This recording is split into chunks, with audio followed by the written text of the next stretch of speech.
I really don't understand all the criticism towards The Godfather Part 3, because personally I thought it was the absolute perfect film to conclude the trilogy. Compared to the other Godfather films, the plot of this one feels more personal and intimate, as the core engine of the film's drama is Michael Corleone's collapsing conscience and his yearning for unreachable redemption.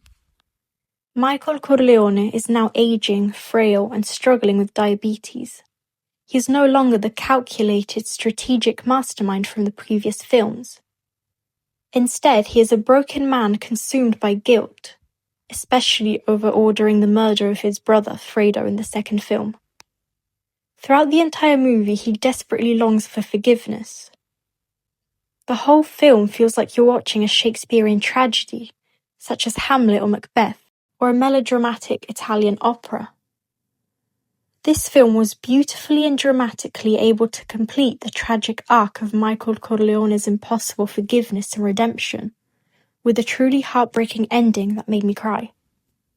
What makes the story of this film so moving is that it strips away Michael's cold facade, and we see what is left after the years have gone by. A broken and fragile man who is haunted by the grief and guilt of his actions, longing for forgiveness. Michael truly loves his family, especially his kids, Mary and Anthony. Mary Corleone, Michael's daughter, serves as the pure and tragic figure of the story, representing Michael's hope for an untainted life for his family. Anthony's rebellion. The main conflict is that Anthony does not want to finish law school or become part of the family business. Instead, he wants to be an opera singer. Tension with Kay. His ex-wife and he are still deeply in love, but they can never work together.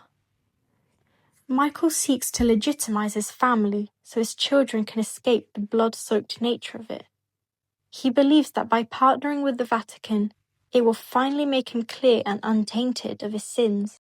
This is shown right from the beginning, when Michael is being awarded the prestigious Order of Saint Sebastian by the Church, which is one of the highest honours awarded by the Catholic Church to civilians. It serves as the entire catalyst of the story. Why is he awarded this? He is awarded it by Archbishop Gilday in recognition of his charitable donations made through the Vito Corleone Foundation, which he established in his father's name. Michael has two main goals: legitimize the business so his children don't get involved in the mafia, and seek personal redemption as he is desperately longing for spiritual forgiveness. This award is a strategic setup for Michael's ultimate business goal: buying a share in Internazionale Immobiliare, a multi-billion-dollar real estate company owned in part by the Vatican. The great hypocrisy of this is that once inside the financial halls of the Vatican, Michael realizes that the church leaders are engaged in the exact same power struggles, embezzlements, and assassinations as the mafia families in New York. The turning point of the story is when Archbishop Gilday uses Michael's money to cover up the Vatican Bank's massive deficit, only to double-cross him later. So the irony that Michael observes is that the higher up he goes in society and the church, the dirtier it gets, exposing the hypocrisy of the Italian Catholic Church. So the opening later shows how, despite Michael trying to legitimize this business through the church, he discovers that the church is just as corrupt as the mafia business. The Godfather films can get confusing easily if you don't know the context behind it. So for The Godfather Part 3, the story is actually inspired by real-life events from the late 1970s and early 1980s, specifically the Vatican bank scandal in Italy. Through this subplot, the film highlights the hypocrisy within the Catholic Church, illustrating how seemingly legitimate and charitable institutions were secretly involved with rich mafia families behind the scenes. In real life, the Vatican Bank in Rome was involved in a massive fraud scandal with a bank named Banco Ambrosiano, which went broke after losing billions of euros. In the movie, we see references to real-life scenarios. We see the corrupt banker being hung from a bridge, which in real life mirrors Roberto Calvi, the head of Banco Ambrosiano, named God's banker, who fled Italy and was found hanging onto Blackfriars Bridge in London in 1982. 33-day Pope. We see Cardinal Lamberto become Pope and promise to clean up the corrupt bank, only to be mysteriously poisoned in his bed. This actually happened in real life to Pope John Paul I, who died in 1978 after only 33 days of being Pope, which is believed happened because he wanted to expose how corrupt the Church truly was. Archbishop Gilday. In the movie, Archbishop Gilday is directly based off Archbishop Paul Marcinkus, the American prelate who ran the Vatican Bank during its worst financial scandals. The return of the underworld is the world that Michael is trying to escape, but it always comes back to haunt him through Vincent Mancini, Sonny's illegitimate son. Vincent is a hot-headed and aggressive man who embodies the ongoing cycle of mob violence. He aspires to be like Michael and ultimately steps up to become the next Godfather near the end of the film. Powerful external forces continually prevent Michael from ever truly achieving peace. But he is also stalked by his deep-seated guilt.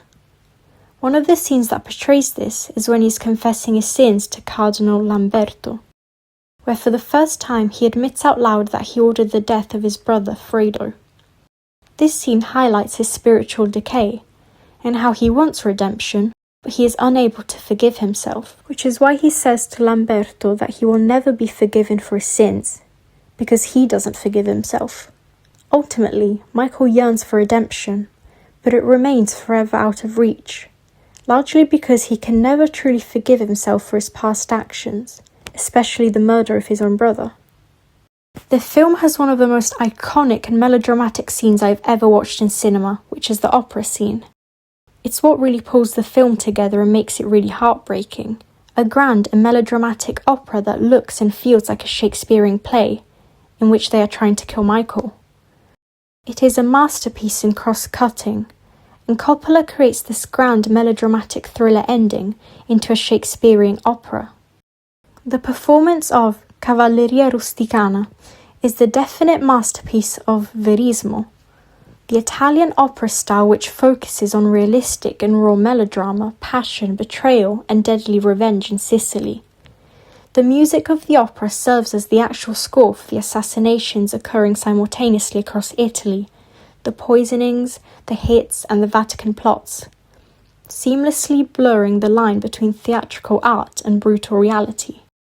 The ending of the film truly echoes classic Shakespearean themes, like the tragic downfall of the hero's fatal flaw, Hamartia, and the inescapable fate.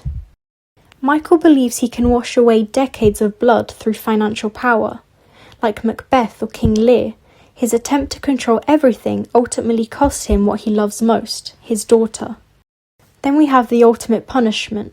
The assassin's bullet intended for Michael strikes his innocent daughter Mary.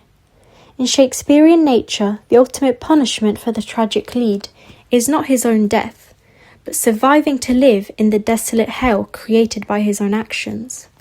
Coppola uses montage editing to build tension to an almost unbearable degree, pacing the action to the rhythm of Mascagni's music, aligning the peak musical dynamics of the opera with the fatal gunshot of the steps to create an overwhelming sensory crescendo where art and death merge into one. The emotional peak of the tragedy occurs on the steps outside the theatre immediately after Mary is shot, the silent scream.